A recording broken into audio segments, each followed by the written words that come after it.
اعوذ باللہ من الشیطان الرجیم بسم اللہ الرحمن الرحیم الذین ينفقون اموالهم في سبیل اللہ ثم لا يتبعون ما انفقوا منا ولا اذى لهم اجرهم عند ربهم ولا خوف عليهم ولا هم يحزنون. السلام علیکم ورحمۃ اللہ وبرکاتہ. نحمده ونصلی علی رسولہ الکریم، اما بعد فاعوذ باللہ من الشیطان الرجیم. بسم اللہ الرحمن الرحیم. رب اشرح لی صدری ویسر لی امری واحلل عقدۃ من لسانی یفقهوا قولی. ربنا زدنا علما اللهم انفعنا بما علمتنا وعلمنا ما ينفعنا وزدنا علما. اللہ سبحانہ تعالیٰ سے دعا ہے کہ اللہ سبحانہ تعالیٰ ہمیں علم نافع دے، وہ علم جو ہمیں نفع دینے والا ہو، اور ہر وہ چیز ہم کو جو ہم سیکھ چکے ہیں اس سے ہم فائدہ اٹھائیں، اور جو فائدے والی چیز ہے وہ اللہ تعالیٰ ہم کو سکھا دے. کیونکہ ہمارے پاس ٹائم بہت تھوڑا ہے اور کام بہت سارے کرنے والے ہیں، اور عقل مند انسان وہی ہوتا ہے جو اپنے وقت سے بھرپور فائدہ اٹھاتا ہے اور اپنے وقت کو ضائع نہیں کرتا، کیونکہ یہ بہت بڑا ریگریٹ ہوتا ہے. اگر آپ کوئی بھی چیز اور کھو دیتے ہیں نا تو پھر آپ اس کو پلٹا کے لا سکتے ہیں. اگر کوئی چیز ٹوٹ گئی ہے تو آپ اور خرید لیتے ہیں، ٹھیک ہے نا. تو لیکن جب وقت ہاتھ سے نکل جاتا ہے تو it is impossible to bring it back, کہ آپ کتنے بھی پیسے خرچ کر دیں اور کہیں وہ لمحہ جو پیچھے گزرا ہے وہ مجھے واپس لا کے دو، تو انسان نہیں کر سکے گا نا. اسپیشلی جب موت کا وقت آ جائے گا تو پھر پیچھے مڑ کے انسان کی حسرتیں دیکھنے والی ہوں گی. تو اس لیے ہم نے کوشش یہ کرنی ہے کہ اور دعا یہ کرنی ہے کہ اللہ تعالیٰ ہمیں ریگریٹ نہ ہو، ہمیں کوئی حسرت نہ لگے، ہم بھرپور کوشش کر کے جائیں، اور جب اللہ تعالیٰ کے پاس پہنچے تو سکون میں ہو جائیں کہ اللہ تعالیٰ جو آپ نے ہم سے چاہا تھا ہم نے کوشش کی ہے، بس ہماری ذمہ کوشش ہے، رزلٹ اس کا ہمارے ہاتھ میں ہے ہی نہیں، وہ اللہ سبحانہ تعالیٰ نے دیکھنا ہے. اور دل کا اخلاص ہمارے پاس ہونا چاہیے، ہمارا پیورلی فار اللہ's pleasure. ہم نے جو بھی کام کرنا ہے خلوص کے ساتھ صرف اور صرف اللہ سبحانہ تعالیٰ کی ذات کے لیے کرنا ہے، اور باقی کی چیزیں دنیا آخرت کی ہمیں اسی کے بعد مل جائیں گی. آج انشاءاللہ ہم 262 آیت کریں گے باذن اللہ سورۃ البقرہ کی. آلموسٹ ہم آخر میں پہنچ گئے ہیں، کرتے کرتے سالہ سال سے. اللہ کا لاکھ لاکھ شکر ہے، اللہ کرے کہ اس سے بہت سارے لوگ فائدہ اٹھائیں، کیونکہ ہم دھیرے دھیرے جو چلے ہیں تو تھوڑا تھوڑا قطرہ قطرہ کر کے ہم نے اس صورت کو سیکھا ہے. اللہ سبحانہ وتعالیٰ اس سے بہترین نفع دے ہم کو، اور ہماری زندگیوں کو اللہ تعالیٰ اپنی مرضی کے مطابق ڈھال دے. آمین. اعوذ باللہ من الشیطان الرجیم. بسم اللہ الرحمن الرحیم. آیہ نمبر 262. الذین، وہ لوگ جو، میں نے آپ کو بتایا کہ الذین اسم موصولہ ہے، یہ اسم ہے، ٹھیک ہے نا، ناؤن ہے. اور یہ کیا کرتا ہے؟ موصولہ کا مطلب ہوتا ہے وصول کرنا. کیا ہوتا ہے؟ کسی چیز کے ساتھ جڑ جانا. وصالہ کا مطلب تمہیں. تو یہ کیا کرتا ہے؟ پچھلے جملے کو اور اگلے جملے کو جوڑتا ہے. ٹھیک ہے. پیچھے ہم نے کیا پڑھا تھا کہ مثل الذین ينفقون اموالهم، کہ مثال ان لوگوں کی جو اللہ کی راہ میں خرچ کرتے ہیں. ان کی مثال ایک کیسے کہ ایک دانہ نکلا، پھر اس سے 7 بالیاں نکلی، ہر بالی میں 100 دانے تھے. تو اللہ تعالیٰ بڑھاتا ہے جس کے لیے بھی چاہتا ہے. پھر آگے اسی بات کو آگے بڑھایا جاتا ہے کہ الذین، وہ لوگ جو، ینفقون، جو خرچ کرتے ہیں، نفقہ سے، نون فا قاف اس کا روٹ لیٹر ہے، انفق ینفقو انفاق، جو خرچ کرتے ہیں، اموالہم، مال کی جمع ہے اموال، فی سبیل اللہ، فی کا مطلب ہوتا ہے میں، پریپوزیشن ہے، سبیل اللہ، اللہ کے راستے میں، جو اللہ کے راستے میں خرچ کرتے ہیں. اور بھی اب اس کے بارے میں اور بتایا جا رہا ہے وہ کیا کرتے ہیں. ثم، پھر، لا نہیں، یتبعون، تبع کہتے ہیں کسی چیز کا پیچھا کرنا، ٹھیک ہے نا. لا یتبعون، نہیں وہ پیچھا کرتے، ما، وہ جو، انفقو، انہوں نے خرچ کر دیا، وہ اس کے پیچھے نہیں جاتے. کس حال میں؟ منن، احسان جتاتے ہوئے، ولا اذن اور نہ تکلیف دیتے ہوئے. یہ دو کام نہیں کرتے کہ جہاں پر پیسہ دیا ہے تو اس کا پیچھا کریں، اور یہ دو کام کریں، احسان جتانا اور تکلیف دینا، اذیت دینا. اگر یہ وہ دو کام نہیں کرتے اور اللہ کے راستے میں خرچ کرتے ہیں تو کیا اللہ تعالیٰ اس کا اجر بتا رہے ہیں؟ لہم ان کے لیے ہے، اجرہم ان کا اجر. اجر کہتے ہیں کسی مزدور کی جو مزدوری ہوتی ہے، کوئی کام کرنے کے بعد جو اجرت ملتی ہے، ان کا سب کا اجر کس کے پاس ہے؟ عندہ پاس ہے، ربہم ان کے رب کے، ولا خوف اور نہ ان کے لیے کوئی خوف ہوگا. خوف کہتے ہیں مستقبل کے بارے میں جو ڈر ہوتا ہے نا، اس کو خوف کہتے ہیں. ٹھیک ہے. علیہم اوپر ان کے، یہ دو ورڈ سے بنا ہے. اعلیٰ پریپوزیشن ہے جس کو جوڑا ہوا ہے ہم کے ساتھ. ہم جو ہے یہ ضمیر ہے. ضمیر کہتے ہیں پروناؤن کو. ناؤن کے جگہ جو لفظ استعمال ہوتا ہے اس کو ضمیر کہتے ہیں. ٹھیک ہے نا. جیسے میں کہوں کہ ساجدہ نے یہ کام کیا ہے، اور پھر میں کہتی ہوں وہ آ رہی ہے، تو ساجدہ کے نام کی جگہ میں جب میں نے وہ لگاؤں گی تو وہ کیا ہوگا؟ ضمیر ہوگی، وہ پروناؤن ہوگا. ٹھیک ہے نا. اسی طرح ہم جو ہے یہ پروناؤن ہے. علیہم اوپر ان کے، وا اور، لا نہیں، ہم وہ سب، یحزنون وہ سب حزن کریں گے. حزن کس کو کہتے ہیں؟ ماضی کے غم کو. ٹھیک ہے. حزن بیسیکلی ماضی کے غم کو کہتے ہیں.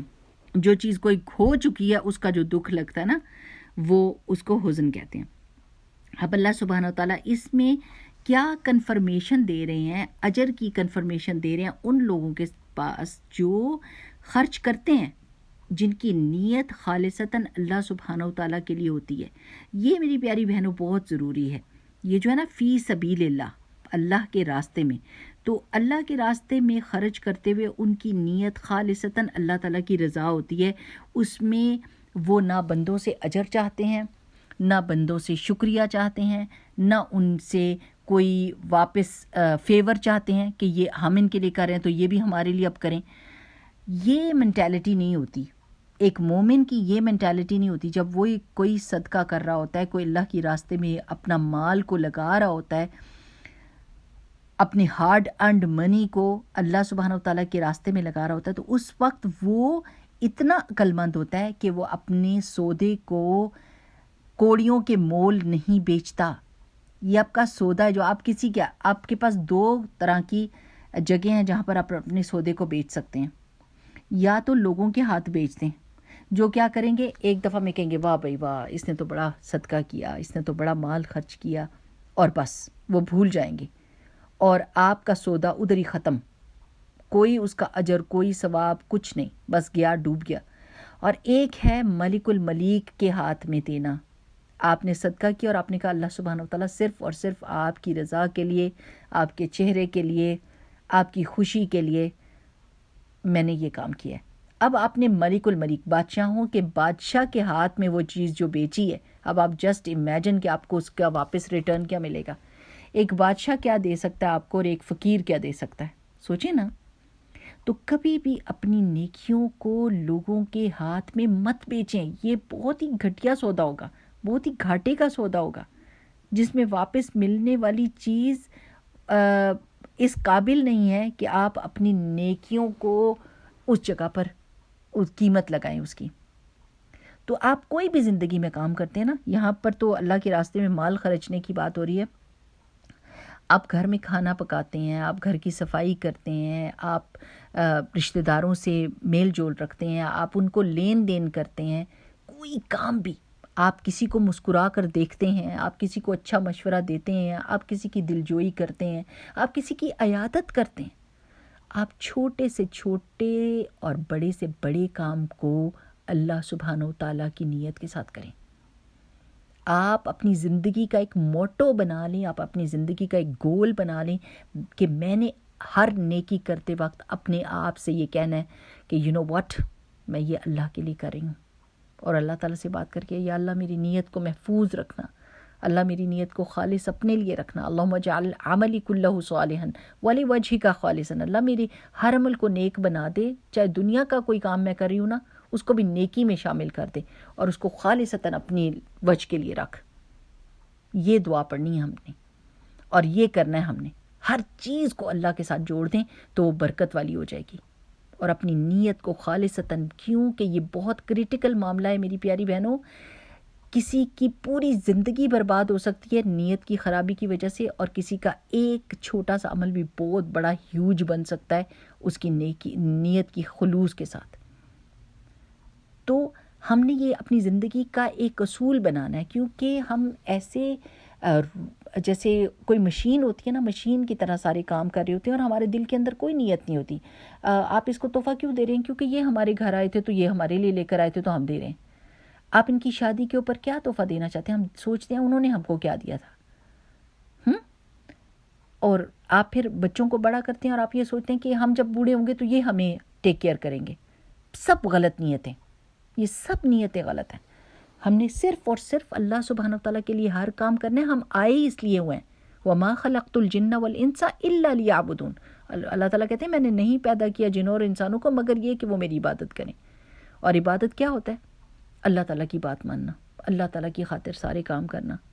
جو اللہ کو پسند ہے وہ کرنا، جو اللہ کو ناپسند ہے ان کو چھوڑنا. یہ عبادت ہے، چاہے خالصتاً دنیا کا کام ہو، چاہے خالصتاً عبادت کا کام ہو، آخرت کا کام ہو. میری پیاری شہزادیوں، یہ بات اپنے دل میں بٹھا لیں اور اس چیز کو سمجھ لیں. تو جب وہ اپنے مال، اللہ تعالیٰ اس آیت میں کہتے ہیں جب وہ اپنے مالوں کو اللہ کے راستے میں لگاتے ہیں، جس چیز میں، ہم نے پیچھے یہ ڈسکس کیا تھا کہ سب سے ٹاپ کوالٹی کا کام اللہ کے راستے میں کیا ہوتا ہے؟ اللہ تعالیٰ کے دین کو پروموٹ کرنا، اپنے اللہ کے دین کو پھیلانا. ابھی ہمارے محترم شیخ محمد شریف کا انتقال ہوا ہے. اللہ سبحانہ تعالیٰ ان کے لیے جنت الفردوس الاعلیٰ میں ان کی مہمانی کرے اور اللہ تعالیٰ ان کی قبر کو جنت کے باغوں میں سے ایک باغ بنا دے. اللہ سبحانہ تعالیٰ ان کے آگے کی منزلیں آسان کرے. دا وے ہی ڈڈ دا ورک، کیسے لوگ آ کے بتا رہے ہیں کہ کس طرح انہوں نے لوگوں کے ساتھ نیکیاں کیں اور ان کو اپریشیٹ کیا. جب دین میں کوئی کام کرنا چاہتا تھا تو اس کو کیسے پروموٹ کیا، اس کو کیسے کھڑا کر دیا، اس کو کیسے بیک اپ دیا. یہ ہوتا ہے کہ آپ اپنے روشنی سے بہت سارے چراغ جلا دیں اور وہ چراغ آگے جس جگہ پر جا رہے ہیں روشنی لے کر جا رہے ہیں. یہ ہے اللہ کے دین کے خاطر اپنے مالوں کو خرچ کرنا. تو جب وہ مال خرچ کرتے ہیں پھر وہ کیا کرتے ہیں؟ یہ نہیں کرتے کہ اب وہ ہر وقت اس مال کے بارے میں سوچتے نہیں، ہاں تمہیں میں نے اس لیے دیا تھا، تمہیں یاد نہیں ہے کہ میں نے تمہارے پہ کیا احسان کیا تھا. من کیا ہوتا ہے؟ میم نون نون، من احسان جتانا. کسی کو یہ احساس دلانا کہ اس کے اوپر آپ نے خرچ کیا ہے. اس کو جیسے یہ ایک بوجھ بھی ہوتا ہے، بہت بڑا بوجھ ہوتا ہے دوسرے انسان کی سیلف رسپیکٹ مجروح ہوتی ہے جب اس کو یہ کہا جاتا ہے کہ آپ کو یہ یاد نہیں ہے کہ تمہارے ساتھ کیا کیا تھا، یاد نہیں ہے کہ تمہارے ساتھ کیا کیا تھا، میں نے کیا کیا نیکیاں کی تھیں، کیا کس وقت میں تمہاری مشکل وقت میں تمہیں یہ دیا تھا پیسہ، وہ دیا تھا. تو یہ کرنے سے کیا ہے؟ اب آپ اس بندے سے کیا چاہ رہے ہیں؟ سوچنے کی بات ہے نا کہ انسان کویسچن کرے اپنے آپ سے کہ جس بندے کے اوپر میں احسان جتا رہی ہوں میں اس سے کیا چاہ رہی ہوں، اس احسان کا کیا وجہ ہے، احسان جتانے کی کیا وجہ ہے؟ وجہ صرف یہ ہے کہ وہ اپریشیٹ کرے، وہ کہے جی بڑا شکریہ، میں تو بڑا احسان مند ہوں، میں تو آپ کے احسانوں کے نیچے دبا ہوا ہوں، اور اب جب آپ کو کوئی کام پڑے گا تو مجھے بدو بدی آنا پڑے گا. I just have to help you, کیونکہ آپ کا احسان میرے سر پر ہے اور آپ بار بار اس کو ریپیٹڈلی مجھے بتا رہے ہیں تاکہ میں شرمندہ رہوں اور آپ کے نیچے لگا رہوں. تو پھر آپ نے تو اپنا مال بیچ دیا کسی بندے کے ہاتھ میں، بس ختم ہوگی کہانی ادھر ہی. مال بھی ہاتھ سے چلا گیا. ہو سکتا ہے وہ بندہ آپ کے ساتھ سنسیئر بھی نہ ہو اور وہ آپ سے چڑے اور آپ سے تکلیف اٹھائے آپ کے احسان جتانے کی وجہ سے. قیامت کے دن 3 طرح کے لوگوں کے ساتھ اللہ سبحانہ وتعالیٰ نہ ان کی طرف دیکھے گا، نہ ان کو پاک کرے گا، نہ ان سے بات کرے گا، اور ان میں ایک احسان جتانے والا بندہ ہوگا. پلیز میری پیاری بہنوں، یہ اپنے دل میں ٹھان لیں کہ آپ نے کسی کے اوپر احسان نہیں جتانا کہ میں نے تمہارے ساتھ یہ کیا تھا. اگر آپ نے کیا تھا تو آپ اللہ کے ساتھ اس کو جوڑیں کہ اللہ سبحانہ وتعالیٰ آپ کے کیونکہ اللہ تعالیٰ آپ کو دنیا اور آخرت کی خیر دے سکتا ہے. اللہ سبحانہ وتعالیٰ کے ہاتھ میں ہر خیر ہے. وہ دنیا اور آخرت کی خیر سے ہم کو نواز سکتا ہے. جب ہم اس کی خاطر کوئی کام کرتے ہیں تو اللہ سبحانہ و تعالیٰ یہ نہیں کہ صرف آخرت کے لیے آپ کو آپ کے عمل کو سنبھال کے رکھے گا، اللہ تعالیٰ دنیا میں بھی اس کی خیر آپ کو دکھائے گا. یہ تو کہتے ہیں نا 5 انگلیاں گھی میں. اللہ سبحانہ و تعالیٰ کے ساتھ معاملہ کر کے کبھی بھی کوئی گھاٹے میں نہیں رہا. تو آپ نے ہر چیز کو اللہ کے ساتھ جوڑنا ہے، ہر چیز کو، اور اپنے آپ سے بات کرنی ہے، اللہ تعالیٰ سے بات کرنی ہے، اللہ تعالیٰ سے دعا کرنی ہے. اور کیا ہے وہ نہیں کرتے؟ ولا ادا، اور نہ وہ تکلیف دیتے ہیں، نہ وہ تانا دیتے ہیں، نہ وہ تشنا دیتے ہیں، نہ وہ یاد کرواتے ہیں، نہ وہ ان کی سیلف رسپیکٹ کو مجروح کرتے ہیں. بس وہ دے دیتے ہیں. وہ جیسے کہتے ہیں نا ہم محاورہ نیکی کر دریا میں ڈال. اب اس کا مطلب ذرا سوچیں کیا ہے نیکی کر دریا میں ڈال، کہ دریا میں جب آپ ڈالیں گے تو دریا تو بہتا جاتا ہے نا، اور جب وہ اپنے ساتھ لے جائے گا بہا کے چیز کو تو آپ کی آنکھوں سے تو اوجھل ہو جائے گی، آپ کو تو یاد بھی نہیں آئے گی کہاں گئی کدھر ہے نہیں پتہ، چلی گئی بس کی ہے اور حوالے کر دی، ختم. اب نہ میری آنکھوں کے سامنے ہے، نہ مجھے وہ یاد آئے گی، نہ مجھے وہ پتہ ہے کہ کدھر ہے. تو نیکی کر کے بھولنے کی عادت ڈالیں، اس کو بھول کے کوئی اور یہ سمجھے کہ میں نے کچھ بھی نہیں کیا، میں نے اور بھی بہت کچھ کرنا ہے. ٹھیک ہے نا؟ تو آپ یہ سوچ لیں کہ جو نیکیاں آپ کرتے ہیں، یہاں پر اللہ سبحانہ و تعالیٰ کے راستے میں کی ہوئی نیکیوں کا ذکر ہے، اور آپ ان سب چیزوں کو اپنی زندگی کی صبح سے لے کے شام کی روٹین کو بھی اللہ تعالیٰ کے ساتھ جوڑیں. ٹھیک ہے نا میری پیاری بہنوں؟ بہت ضروری ہے یہ. اور کہیں نہ کہیں اللہ کے راستے میں پیورلی قرآن کو بانٹنے کے لیے، قرآن کی تعلیم کو عام کرنے کے لیے، کوئی بچہ اگر قرآن کی تعلیم سیکھ رہا ہے اس کو سپورٹ کرنے کے لیے، اس کی فیس دینے کے لیے، اسلامک سکولز کے کو پروموٹ کرنے کے لیے، آپ یہ سارے کام جو ہے نا یہ پیورلی جو اللہ تعالیٰ کہتا ہے نا فی سبیل اللہ، سب سے ٹاپ کوالٹی کے کام یہ ہوں گے. کھانا انسان کھلاتا ہے وہ نیکی ہوتی ہے، بالکل نیکی ہوتی ہے، اس میں کوئی شک نہیں ہے، اور وہ بہترین صدقہ ہے. لیکن کسی کی آخرت کو بچانا، اس کے دل میں اللہ تعالیٰ کی محبت کو ڈال دینا، اس کو قرآن کی تعلیمات سے روشناس کرا دینا، یہ سب سے بڑی نیکی ہے. تو ہم کو سوچنا چاہیے کہ ہم ٹاپ کلاس نیکیاں بھی کریں، اور کھانا کھلانے والی، کسی کو اکوموڈیشن دینے والی ساری نیکیاں کریں، لیکن ہم یہ بڑی سے بڑی نیکی کے اوپر ہاتھ ضرور ڈالیں، اور پھر اس کے بعد من اور ادا والے کام نہیں کرتے. تو اگر یہ نہیں کریں گے اور وہ پیورلی اللہ کے لیے ہوگا تو لہم اجرہم عند ربہم، وہ اللہ سبحانہ و تعالیٰ کے پاس ہے، ان کا اجر محفوظ ہو گیا. اللہ تعالیٰ نے ان کو بہترین اجر دینا ہے. اللہ سبحانہ و تعالیٰ مالک الملیک ہے، ان کے پاس ہر طرح کی خیر ہے.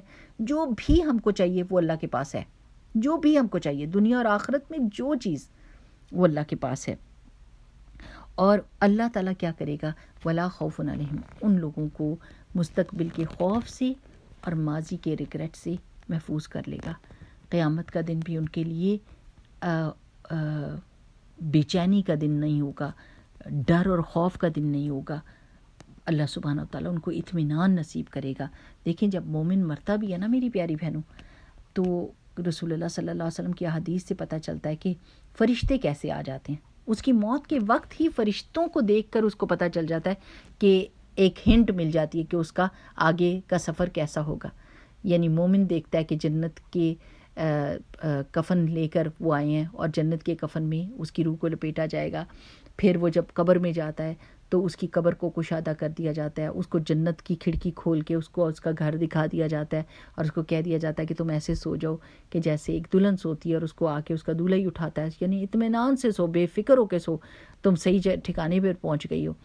اور کوئی منافق ہوتا ہے یا کافر ہوتا ہے تو موت کے وقت ہی اس کو پتہ چل جاتا ہے کہ جہنم کے سے کفن اس کا آتا ہے، بدبودار اور سخت گیر جو ہے نا وہ فرشتے آتے ہیں. تو اس کو اسی وقت یہ ہنٹ مل جاتی ہے کہ اس کا آگے کا سفر کیسا ہوگا، اور قبر اس کو بھینچتی ہے، اور اسی وقت اس کی مار اور اس کی قبر کا عذاب نعوذ باللہ نعوذ باللہ نعوذ باللہ شروع ہو جاتا ہے، اور اس کی قبر تنگ ہو جاتی ہے، اور وہ اسی پریشانی میں یعنی قبر کے عذاب کے ساتھ انتظار کرتا ہے. نعوذ باللہ نعوذ باللہ، اللہ تعالیٰ ہم سب کو محفوظ رکھے. تو ہم نے کیا کوشش کرنی ہے؟ یعنی اللہ سبحانہ و تعالیٰ اگر قرآن پاک میں ہم کو یہ چیزیں بتا رہے ہیں، اور یہ ایک حقیقت ہے، یہ اللہ تعالیٰ کی کتاب ہے، یہ ایک معجزہ ہے جو قیامت تک کے لوگوں کی زندگیوں میں فٹ بیٹھتا ہے. یعنی آپ اس کو کسی بھی زمانے میں، چاہے اب یہ بہت ماڈرن زمانہ آ گیا، بہت ٹیکنالوجی نے ترقی کر لی ہے، لوگوں کی علم اور میں بہت اضافہ ہو گیا، وہ گیلیکسیز تک پہنچ گئے ہیں اور ان چیزوں کو دیکھ رہے ہیں جن کو ہماری آنکھوں نے کبھی بھی نہیں دیکھا تھا، لیکن اس وقت میں بھی قرآن جو ہے وہ اپلیکیبل ہے، قرآن ہر چیز کے آگے ہے، ٹھیک ہے نا میری پیاری بہنوں. تو اللہ تعالیٰ ہم کو یہ توفیق دے کہ ہم اللہ سبحانہ و تعالیٰ کے اجر کو بڑا سمجھیں اور اللہ سبحانہ و تعالیٰ کے لیے سارے کاموں کو کریں، اور دنیا میں اس کا فائدہ سارا کا سارا اٹھانے کی کوشش نہ کریں، کیونکہ اگر ہم نے اللہ سبحانہ و تعالیٰ کے حوالے کیا اس ہر اپنے کام کو، تو کیا ہوگا؟ اللہ سبحانہ و تعالیٰ دنیا اور آخرت کی بہترین اجر ہم کو دے گا، قیامت کی وحشت سے ہم کو محفوظ رکھے گا، اللہ تعالیٰ اپنے عرش کا سایہ نصیب کرے گا، بہت بہت ساری خیر ملے گی. تو دیکھ لیں کہ وہ خیر جو ابدی ہے، جو دنیا میں بھی ملے گی، آخرت میں بھی ملے گی، وہ اچھی ہے یا صرف دنیا میں ایک گھڑی کی لوگوں کی اپریسیشن یا ان کی تعریف. یہی ہم کرتے ہیں نا، ہم دنیا میں کھانا پکاتے ہیں اور ہمارا بس دل ہوتا ہے کہ جلدی سے کوئی کہہ دے بہت مزے کا آپ کھانا پکاتی ہیں، اور اگر کوئی یہ نہیں کہتا تو ہماری حالت خراب ہو جاتی ہے کہ بھئی کیا بات ہے، اتنا کچھ ہڑپ کر کے اور ایک منہ سے لفظ بھی نہیں بولا تعریف کا، تو آپ نے کیا کیا؟ چلیں وہ کہہ دے گی، جو آئیے آپ کے مہمان کہہ دے گی کہ آپ نے بہت اچھا پکایا، اس کے بعد آپ نے صرف اس جملے کی خاطر یہ کھانا اتنی محنت کی تو بس ختم، بس دیٹس اٹ. اور اگر آپ یہی کام اللہ تعالیٰ کی خاطر کرتی اور اللہ سبحانہ تعالیٰ سے کہتی ہیں اللہ تعالیٰ میرے حلال کی کمائی ہے، نیکوکاروں کو یہ میری کمائی کھلا کہ وہ تیری عبادت کریں، تیری بات مانیں، ان کے جسم کو طاقت ملے، یہ نیکیاں کریں اور مجھے اور اجر اور ثواب ملے. اور رسول اللہ صلی اللہ علیہ وسلم نے فرمایا ہے کہ کھانا کھلانا جنت میں لے جانے والے کاموں میں سے ہے. اللہ مجھے جنت الفردوس الاعلیٰ دینا، اللہ تعالیٰ مجھے اپنا دیدار نصیب کرنا. تو اب کیا ہوگا؟ اب کیا ہوگا میری پیاری بہنوں؟ آپ نے کس ذات کے ساتھ اس چیز کو جوڑ دیا، اپنے حقیر سے کام کو، اور اس کی شان کیا بڑھ جائے گی؟ جس شان والے کے ساتھ جوڑا ہے اس کام کو، تو وہ آپ کی نیکی بھی شان والی ہو جائے گی. تو ہم نے کون سی دعا پڑھنی ہے؟ اللہم اجعل عملی کلہ صالحا ولوجہک خالصا ولا تجعل فیہ لأحد شیئا. اس کے بیچ میں کسی اور کا حصہ نہ رکھنا، میرے ہر نیکی کام میں کسی اور کا حصہ نہ رکھنا، اللہ صرف اور صرف اپنی ذات کے لیے اس کو مخصوص کر لینا. ٹھیک ہے میری پیاری بہنوں، انشاءاللہ اگلی دفعہ اگلی آیت کا ہے تو اسی کا حصہ، لیکن یو نو وٹ، ہم ایک ایک آیت کر کے آگے جاتے ہیں تاکہ لوگوں کے لیے آسانی ہو سمجھنے میں. سبحانک اللہم و بحمدک، نشہد ان لا الہ الا انت، نستغفرک و نتوب الیک. السلام علیکم ورحمۃ اللہ وبرکاتہ.